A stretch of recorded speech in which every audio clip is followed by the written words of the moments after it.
students, I hope all of you are fine. In my previous video, in the grammatical section, we have already discussed about the topic noun.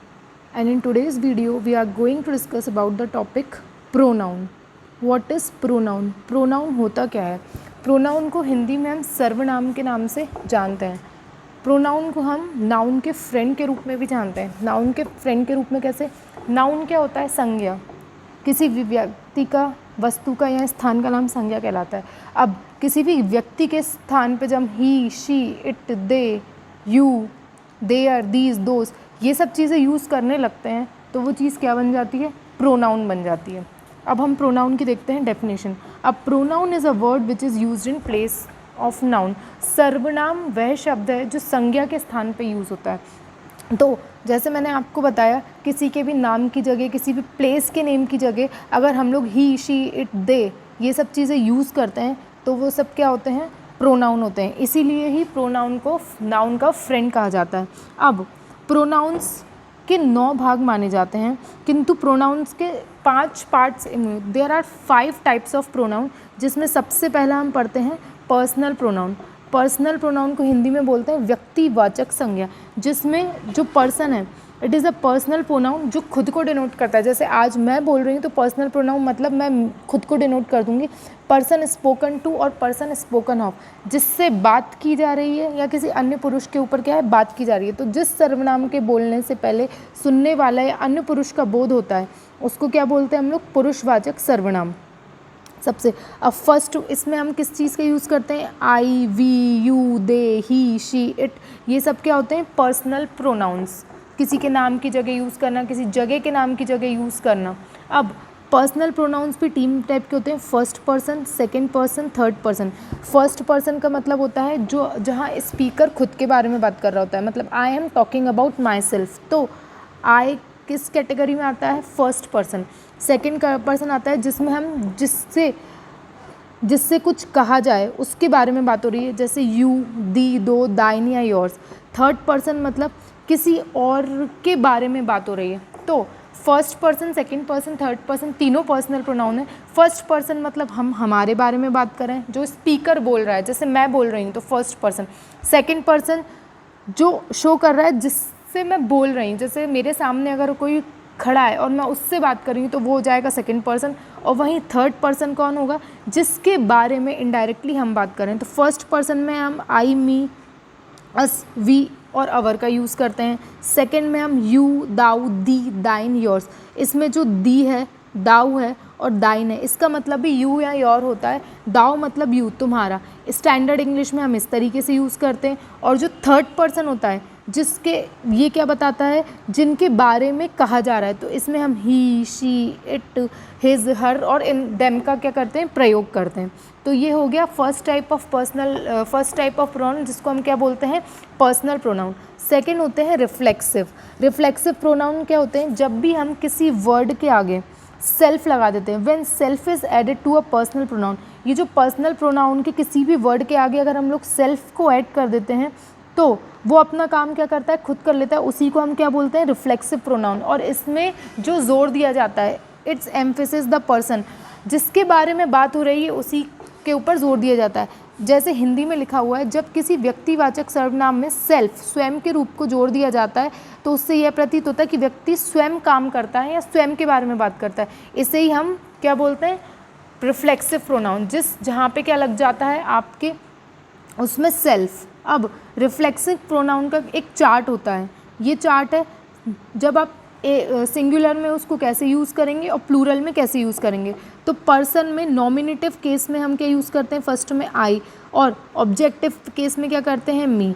और possessive case में mine या mine. उसी तरीके से दाव को तू, दी या दाइन. मेल में ही, हिम या हिज करते हैं. फीमेल में शी, हर, हर्स करते हैं. Neuter it, it's. तो ये चार्ट आपको शो करता है कि आपको पर्सनल प्रोनाउन को किस कैटेगरी में कैसे यूज़ करना है. वहीं अगर प्लूरल में बात होती है तो नॉमिनेटिव केस में हम वी यूज़ करते हैं. ऑब्जेक्टिव केस में हम अस यूज़ करते हैं. और पॉजेसिव केस में अवर या अवर्स करते हैं. और अगर यू यूज़ कर रहे हैं एज अ सेकेंड पर्सन तो वो क्या होता है, यू का यू ही रहता है, पर पॉजेसिव केस में योर या योर्स हो जाता है।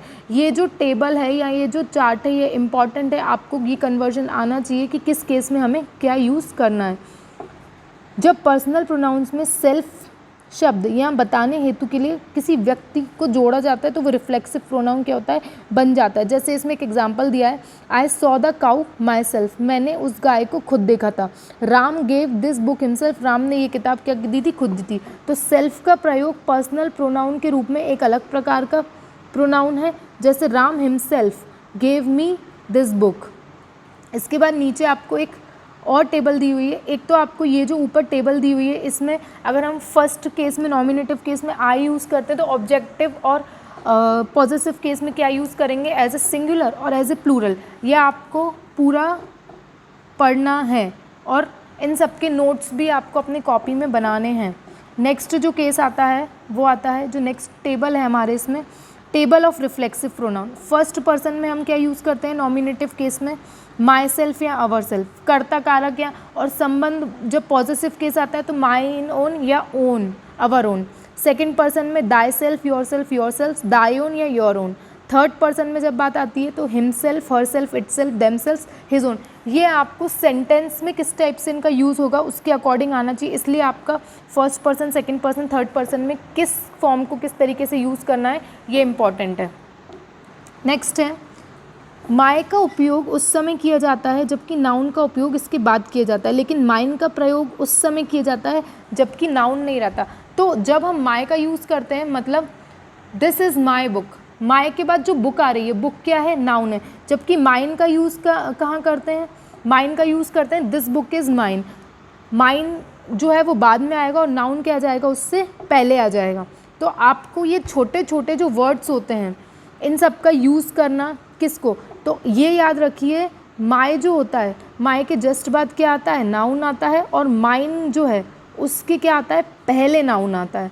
तो कौन सा वर्ड कहाँ यूज़ करना है ग्रामेटिकली उसका बहुत इंपॉर्टेंस है। ये चीज़ आपको सीखनी चाहिए, समझनी चाहिए कि माय जब हम यूज़ करते हैं माय के बाद में नाउन आता है, और माइन जब यूज़ करते हैं तो माइन के पहले नाउन आता है। ये हो गया आपका सेकेंड टाइप ऑफ प्रोनाउन जिसको हम क्या बोलते हैं, रिफ्लेक्सिव प्रोनाउन, जिसमें आपने माइन का यूज़ देख लिया और माय को। ये नोट इम्पॉर्टेंट है, इन सब चीज़ों को लिखिए, ध्यान रखिए। तीसरा जो आपका प्रोनाउन आता है वो आता है रिलेटिव प्रोनाउन।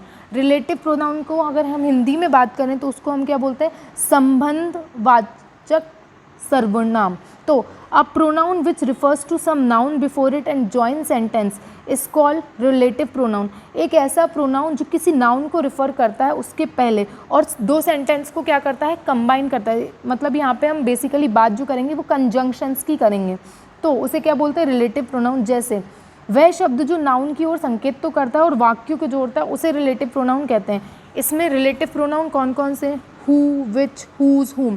तो इनसे हम क्या है, दो अलग अलग टाइप के सेंटेंसेस को क्या करते हैं, कंबाइन करते हैं। अब जैसे यहाँ कंजंक्शंस का भी काम होता है जो मैंने आपको बताया। अब नोट में रिलेटिव प्रोनाउन का काम करते हैं, साथ ही कंजंक्शंस का भी क्या करते हैं, काम, जो मैंने आपको ऊपर बताया था। जैसे यहाँ दे रखा है the boy who stood first is my cousin. अब यहाँ हु क्या है, यहाँ पे अगर देखा जाए तो हु क्या हो गया आपका, कंजंक्शन, और यहाँ पे द बॉय क्या हो गया आपका, नाउन, और पीछे the boy who stood first is my cousin, वो मेरा कज़न है। तो इसमें नाउन के बाद आपने क्या लगा दिया, नाउन की ओर रिफ़र करते हुए हु आ गया, जो कि रिलेटिव प्रोनाउन में बात हो रही है, और इस पूरे सेंटेंस को हु के हेल्प से क्या कर दिया हमने, कंबाइन कर दिया। वैसे ही नेक्स्ट एक और एग्जाम्पल आपका दिया हुआ है, क्या है वो example, the pen which I purchase yesterday has lost. इसमें द पेन क्या हो गया आपका, नाउन, विच क्या हो गया आपका, कंजंक्शन या रिलेटिव प्रोनाउन, जिसकी हेल्प से हम क्या कर रहे हैं, इस पीछे वाले पार्ट को और इस आगे वाले पार्ट को क्या कर रहे हैं, कंबाइन कर रहे हैं। ये हो गया आपका रिलेटिव प्रोनाउन। इसमें भी जो हम ये एक टेबल देख रहे हैं, केस सिंगुलर और प्लूरल में कैसे यूज़ करेंगे, तो नॉमिनेटिव केस में मस्कुलिन और फेमिनिन के लिए हु, न्यूटर केस में विच, ऑब्जेक्टिव केस कर्म की बात होगी तो हुम, और उसमें विच, दूसरा पॉजेसिव केस में हुज या ऑफ विच या हुज, इस तरीके से यूज़ करेंगे। तो जैसे वहाँ पे रिफ्लेक्सिव प्रोनाउन में वो टेबल इंपॉर्टेंट थी, यहाँ पे ये टेबल भी क्या है इंपॉर्टेंट है कि आपको किस टाइम पे किस चीज़ को यूज़ करना है वो इन केसेस के हिसाब से क्या होता है पता चलता है। ये हो गया हमारा third type of pronoun, relative pronoun. अब जो हमारा फोर्थ टाइप ऑफ है वो है डिमॉन्स्ट्रेटिव। डिमॉन्स्ट्रेशन का मतलब ही होता है किसी चीज़ की तरफ संकेत करना, किसी चीज़ की तरफ इशारा करना। तो pronoun which points to some noun और going before and is used instead of it is called demonstrative pronoun. Demonstrative pronoun क्या होता है, नाउन के पहले लगाया जाता है और किसी चीज़ की तरफ क्या करता है, इशारा करता है। तो this, that, those, one, this, that, those, one, none, other, ये सब क्या होते हैं डिमॉन्स्ट्रेटिव प्रोनाउन। अब जैसे यहाँ पे एक नोट दे रखा है, जो शब्द नाउन के पूर्व में उपयोग किए जाते हैं उन्हें डिनॉमिनेटिव क्या करते हैं, एडजेक्टिव कहते हैं। एडजेक्टिव के बारे में हम डिटेल में बाद में पढ़ेंगे, अभी हम यहाँ पे केवल डिमॉन्स्ट्रेटिव प्रोनाउन की बात करते हैं। किंतु यदि उनका उपयोग नाउन के स्थान पे किया जाए तो वो क्या होता है, डिमॉन्स्ट्रेटिव प्रोनाउन। अब यहाँ पे ये बात हो रही है, जब जो शब्द नाउन के पहले उपयोग किए जाते हैं उन्हें डिमॉन्स्ट्रेटिव एडजेक्टिव कहते हैं, और जो शब्द नाउन के स्थान पर यूज़ किए जाते हैं उन्हें डिमॉन्स्ट्रेटिव क्या बोला जाता है, प्रोनाउन बोला जाता है। जैसे I do not like this book, मुझे ये बुक पसंद नहीं है, तो नाउन के पहले लगाया तो क्या हो गया वो adjective. This is a very nice book, noun के क्या लगाया, जगह पे लगाया, ये मेरी किताब है। दिस क्या कर रही है, उस बुक की तरफ इशारा कर रही है, तो वो क्या हो जाता है, उसकी जगह जब हम यूज़ कर रहे हैं तो वो हो गया डिमॉन्स्ट्रेटिव प्रोनाउन। डिमॉन्स्ट्रेशन करना मतलब बताना। अब लास्ट जो हम पढ़ेंगे इसमें वो है इंटेरोगेटिव प्रोनाउन। इंटेरोगेटिव का मतलब होता है किसी के बीच में आके इंटेरोगेशन करना, मतलब किसी से सवाल जवाब करना। अ pronoun which is used for asking a question is called an interrogative pronoun. ऐसा प्रोनाउन जो किसी से क्या करता है, सवाल जवाब करने के लिए हम जिसे यूज़ करते हैं उसको क्या बोलते हैं, डिमॉन्स्ट्रेटिव प्रोनाउन। जैसे वॉट, यहाँ पे जो यूज़ करेंगे वॉट, हु, हुम, हुज, ये। अब इसका एग्जाम्पल क्या होगा, इसका एग्जाम्पल होगा, इसका एग्जाम्पल है हु, वॉट, हु, हुम से लेते हैं। इसका एग्जाम्पल इस तरीके से होगा, example whom are you talking, whom are you talking to, आप किससे बात कर रहे हो। तो हुम क्या हो गया यहाँ पे, इंटेरोगेटिव, और ये एक क्वेश्चन फॉर्म में आ रहा है। या फिर हम इसमें लेंगे विच बुक इज़ योर, तुम कौन सी किताब तुम्हारी है। तो इसमें विच क्या हो गया हमारा, इंटेरोगेटिव प्रोनाउन। ये हो गया बच्चों आपका प्रोनाउन चैप्टर फिनिश। इसमें जो 2-3 टेबल्स मैंने मेंशन किए हैं वो बहुत इंपॉर्टेंट है, और जो नोट्स हैं वो तो बहुत ही इंपॉर्टेंट है। आप ये सारी चीज़ों को अपनी फेयर कॉपी में लिखिए, इसे पढ़िए, और अगर आपको कोई दिक्कत है इस वीडियो को दोबारा देखिए एंड अपने ग्रामेटिकल पोर्शन को स्ट्रॉन्ग करके चलिए। Thank you.